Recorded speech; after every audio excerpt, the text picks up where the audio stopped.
really good scrimmage. We had 100 plays, and the effort by the players was excellent.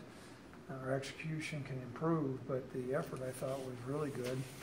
The only injury we sustained was a stinger to Marcus Epps, so we believe he'll be fine. As a matter of fact, he came back later on, and so it's one of the things you always hold your breath a little bit as a head coach when you're scrimmaging 100 plays. Hopefully you get through it without any significant injury, which we did. The reason why we probably went a lot longer than what we normally did was to make sure we could get an evaluation on some of our younger players and our running back position specifically. And really thought, collectively, the running backs really did some great things today. We're really pleased with Milo Hall. He broke off a couple long runs. Nico Evans had some nice runs as well. Kellen Overstreet, I think, had some nice runs as well. And so that's a tribute to those guys. And then the offensive line did a good job blocking. Defensively, a couple of guys that really stood out. Alijah Halliburton really was all over the field today between pass breakups and tackles, and he's very sudden. And so I think the more repetition he gets, the more opportunity he's going to have to see significant playing time. Also, Garrett Crall is a defensive end that did some really good things as well. And then seeing great progress by Johanna Gaffan. He made some really, really nice plays out there. And so quarterback situation, I think Josh did some good things. He had one throw that I was disappointed in down in the red zone, but outside of that, I thought he really did some things well. He was not live, but he threw the ball. C.J. Johnson came up with some nice catches. We worked the kickoff game and kickoff return extensively.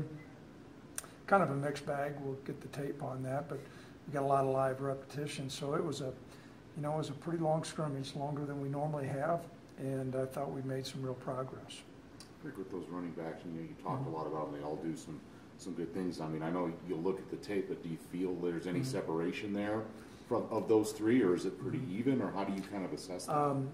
Well, I'll look at the tape, but I thought Milo Hall probably looked a little bit more electric than the other guys. But nonetheless, we're really pleased. All those three guys really came up and had some nice cuts. We got some good movement up front, and those guys broke some tackles. But I thought Milo was, he was a player of the year in the state of Colorado. He's kind of been a backup guy, and he stepped to the forefront today.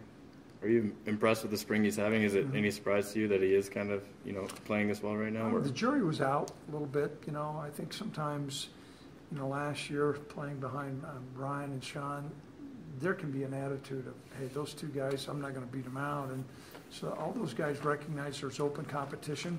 And, they have competed each day. Mike Bass done a good job with them. And, we've got 1 week left in the spring game. And we'll come out with a clear consensus who our starter is, I think, at the end of spring. Now, whether we have a starter, which we name, there's going to be more of those guys that are going to play. You feel too, I mean, again, you look at the film, it's hard to really just after something like that, but that there's separation in any other areas, or there's still maybe a logjam, or maybe nothing. Well, I think we're starting to get a separation in some of the positions on receiver. Austin Conway did some good things today. C.J. Johnson did some good things today. The next guy, James Price, I don't know if he caught a ball. We might have threw a ball to him, a couple of them today, but those three guys are kind of separating. We've got a little bit of a clump at tight end, and I think that needs to sort itself out. How Austin Ford comes in with Tyree Mayfield and Josh Harshman.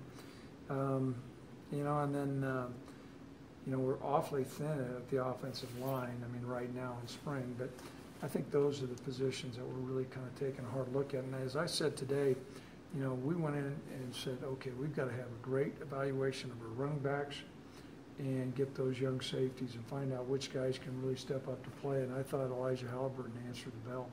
I know at that safety spot, Coach Dicker has mentioned kind of wanting a third guy this year to, mix in with Dewey and Marcus. Does it seem like Elijah's kind of established himself there? Well, after today, we'll look at the tape. We certainly appreciate Josh Boyd. He's doing some good things. But I thought Elijah Halliburton today was just, you saw his jersey number show up time and time again, and he was really sudden. So it's going to be hard not having him on the field.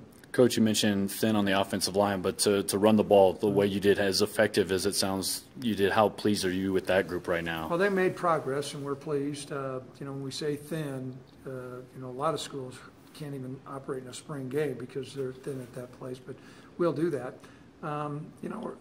Finding out Gavin Rush has taken a lot of meaningful reps at center along with Cole Turner. I don't think we're where we need to be there, but we're making progress. And some of the other things, Zach Wallace doing some good things. Caden Jackson's doing some good things as well. And we appreciate Paul Schwab. He's been playing with the number ones at the right tackle spot right now. How did you like the way the linebackers are going? We've talked about Logan at the middle, and you like where he's at in cash. Sounds like he's having a good spring at the will. Is that true? And is anyone else separating over at Sam or depth-wise behind those other two guys? Well, not really. And, I think we'll take a look at the tape. I thought Cash made a couple of plays, but I thought the running backs kind of had their way with those backers today. And there was some missed tackles, some arm tackles, and stuff we have to clean up. Now, that's just standing 20 yards back from the quarterback, and I'll watch the tape. But I think we'll need to make sure we've got a week of practice. Those backers are going to need to practice. With Paul getting those first team reps at right tackle this spring, can that be pretty valuable depth-wise moving forward? It really is. We've appreciated him. He's a Wyoming player from Star Valley, and has come back from his mission and done a good job. And is an emerging guy to where he shows that he can go out there on the field and play meaningful reps for the Cowboys. Your last week coming up, Craig, you said this was a big evaluation. I know every day is, but a lot of the same things leading up to the spring game, or you dial it back a little bit, or how would you kind of approach the last week? The last week we're gonna continue to evaluate, but we'll integrate some schemes that we're probably going to need to see that we have not encountered, maybe some of the things our opposition does. This was a big evaluation day. The spring game, there'll be some evaluation done, but some of that is to get our players the feel of what to play a game is like. But there's a reason why we went 100 plays today. We'll start to make some pretty firm adjustments on the depth chart, and so that may change a little bit this last week, but we'll have one of those days that will be in just helmets, so we only have one padded practice in the game. So I think the lion's share of our evaluation is about done.